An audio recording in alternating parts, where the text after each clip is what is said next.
অন্তর্বর্তী সরকারের উপদেষ্টা পদ থেকে এখনও পদত্যাগ করেননি বলে জানিয়েছেন মোহাম্মদ নাহিদ ইসলাম। আজ রোববার সন্ধ্যায় খবর ছড়িয়ে পড়ে নতুন দলে যোগ দেওয়ার জন্য উপদেষ্টা পদ থেকে পদত্যাগ করেছেন নাহিদ ইসলাম। পরে এই বিষয়ে জানতে চাইলে তিনি প্রথম আলোকে বলেন, এখনও পদত্যাগ করেনি, যে খবর ছড়িয়েছে সেটা গুজব। অন্তর্বর্তী সরকারের তথ্য ও সম্প্রচার মন্ত্রণালয় এবং ডাক টেলিযোগাযোগ ও তথ্য প্রযুক্তি মন্ত্রণালয়ের উপদেষ্টা দায়িত্ব পালন করেছেন নাহিদ ইসলাম। বৈষম্য বিরোধী ছাত্র আন্দোলন ও জাতীয় নাগরিক কমিটি নতুন রাজনৈতিক দল গঠন করেছেন। এই দলের নেতৃত্ব দিবেন নাহিদ ইসলাম। সেই কারণে তিনি উপদেষ্টা পদ থেকে পদত্যাগ করবেন বলে আলোচনা রয়েছে। 26 ফেব্রুয়ারি নতুন এ রাজনৈতিক দলে আত্মপ্রকাশ হওয়ার কথা রয়েছে।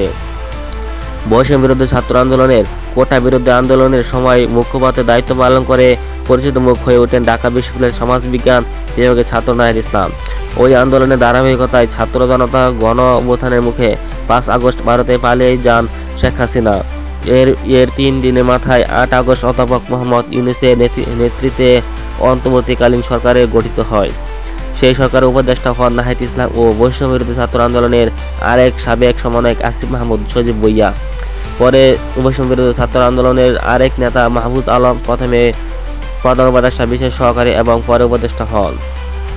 ঢাকা বনশ্রীর ছেলে নাহিদ ইসলাম 2016-17 শিক্ষাবর্ষে ঢাকা বিশ্ববিদ্যালয়ের সমাজবিজ্ঞান বিভাগে ভর্তি হন। তিনি বর্তমানে ঢাকা বিশ্ববিদ্যালয়ে এই বিভাগে স্নাতকোত্তর ছাত্র।